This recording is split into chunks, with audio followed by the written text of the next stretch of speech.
સોનગઢના Radhakrishna કોમ્પ્લેક્સમાં electric દુકાનમાં ભીષણ આગ, જાગૃત નાગરિકો અને ફાયર ટીમની સમયસર કાર્યવાહીથી મોટી દુર્ઘટના ટળી. સોનગઢ નગરમાં આવેલા રાધાકૃષ્ણ કોમ્પ્લેક્સ નવાગામ મરીમાતા રોડ ઉપર આવેલી એક ઇલેક્ટ્રિક દુકાનમાં અચાનક ભીષણ આગ લાગતા સમગ્ર વિસ્તારમાં અફરાતફરીનો માહોલ સર્જાયો હતો. પ્રાથમિક માહિતી મુજબ શોર્ટ સર્કિટના કારણે આગ લાગી હોવાની શક્યતા વ્યક્ત કરવામાં આવી રહી છે. આગની જ્વાળાઓ ઝડપથી ફેલાતી જોવા મળતા આસપાસની દુકાનો અને રહેણાંક વિસ્તારોમાં ભય ફેલાઈ ગયો હતો. આગ લાગતાની સાથે જ આસપાસના જાગૃત નાગરિકોએ તાત્કાલિક ધોરણે પોતાની સમજદારી અને હિંમત દાખવી આગને કાબૂમાં લેવા પ્રયાસ શરૂ કર્યા હતા. પાણી તથા ઉપલબ્ધ સાધનોનો ઉપયોગ કરી આગને આગળ ફેલાતી અટકાવવામાં મહત્વની ભૂમિકા ભજવવામાં આવી હતી.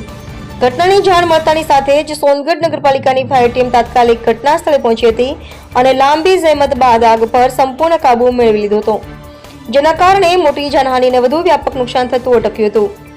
આ ઘટનામાં કોઈ જાનહાનિ થવાના અહેવાલ નથી, પરંતુ આગના કારણે દુકાનમાં રાખેલ ઇલેક્ટ્રિક સામાન, વાયરિંગ તેમજ અન્ય સામગ્રી બળીને ખાખ થઈ જતા ભારે પ્રમાણમાં આર્થિક નુકસાન થયું હોવાનું જાણવા મળ્યું છે.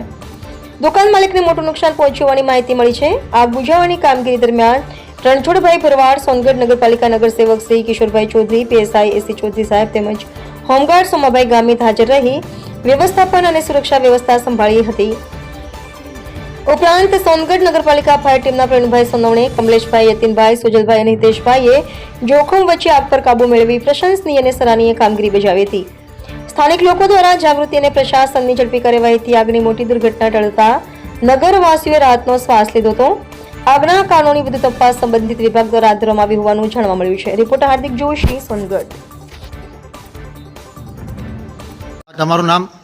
મારું નામ કિશોર ચૌધરી. હા. હું નગરસેવક તરીકે સેવા બજાવી રહ્યો છું નગરપાલિકામાં. હા. આજ રોજ ખૂબ જ મોટી દુર્ઘટના થતાં ટળી છે. હા. નવાગામ રાધાકૃષ્ણ કોમ્પ્લેક્સની અંદર હા. ઇલેક્ટ્રિકની દુકાનની અંદર આગ લાગી હતી. હા. 4:15 વાગે સવારના પોરમાં હા. ખૂબ જ ગંભીર રીતે અંદર આગ લાગી હતી અને એની અંદર બાજુમાં જ ડેરીની અંદર ડેરી ચલાવતા રણછોડભાઈ હા. ભરવાડ એમની સતર્કતાને લઈને હા. એમણે તાત્કાલિક પોલીસ વિભાગને ગાડી જતા અટકાવી અને એમણે પોલીસને જાણ કરી હા. અને એ પોલીસ હા. માં પીએસઆઈ શ્રી એસી ચૌધરી સાહેબ હા. અને હોમગાર્ડ સમાભાઈ હતા, જે સમાભાઈ તાત્કાલિક જ કોમ્પ્લેક્સવાળાને જાણ કરી હા. અને તાત્કાલિક જ હું પણ અહીંયા પહોંચ્યો અને ફાયરની ટીમને, નગરપાલિકા ફાયરની ટીમને જાણ કરતા માત્ર 7 મિનિટની અંદર ફાયરની ટીમ આવી ગઈ હતી. અને આ ફાયરની ટીમની અંદર પ્રવીણભાઈ, કમલેશભાઈ અને યકીનભાઈ અને હજુ પણ સ્ટાફની જેમણે ખૂબ જ જહેમત ઉઠાવીને એ આગને કાબૂમાં લીધી છે. અડધો કલાક જેવો થયો, પણ જાનમાલથી કોઈને નુકસાન વધારે થયું નથી અને એ દુર્ઘટનાને ટાળવામાં સફળ રહ્યા છે. બીજું કિશોરભાઈ કે આપણે આ જે રાધાકૃષ્ણ એપાર્ટમેન્ટમાં જે રહેવાસીઓ રહે છે તેના બારામાં આપ શું કહેવા માંગો છો?